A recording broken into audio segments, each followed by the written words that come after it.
I was very interested in what Novikov had to say at your 60th birthday conference about Kirby and Ziemann.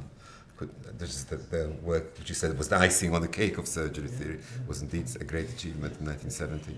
I think Kirby's annulus conjecture theorem was published as a separate paper in the Annals. And that avoids all the technicalities of Kirby and Ziemann, which makes the book so long and so forth, and exposes the wonderful torus trick of Kirby. How easy is it? And I think Novikov likes his torus trick very much, as he should.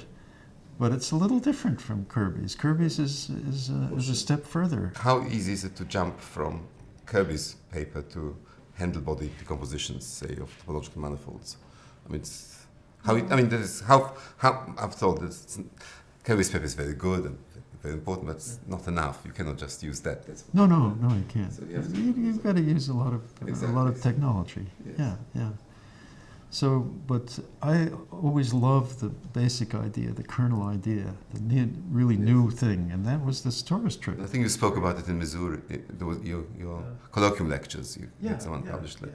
This reminds me of one of your general points of view, which is that what matters in a series of developments is the results that change point of view, and that's very difficult to keep track of. You always pointed out because in retrospect you forget that there was a different point of view, or there lacked a point of view. Once your head has moved to a different place, it's hard to imagine what the difficulty was. Exactly, and Eilenberg was really very, very good at that.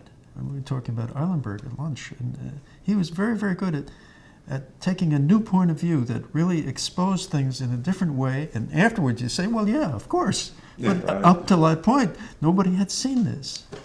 Right. And so it was very, very important. Yeah, well, he went from being my main undergraduate teacher to you being my main graduate teacher. I went from one to the other. Yeah. And indeed, that's very true of him. Like inventing obstruction theory. That was great. Afterwards, you say, well, how else would you do it? But of course, how would you think of doing it first? I mean, and that was a fantastic thing. Or even thinking about the interplay between fundamental group and homotopy groups, which was also his. The action of pi1 on pi n. Yeah.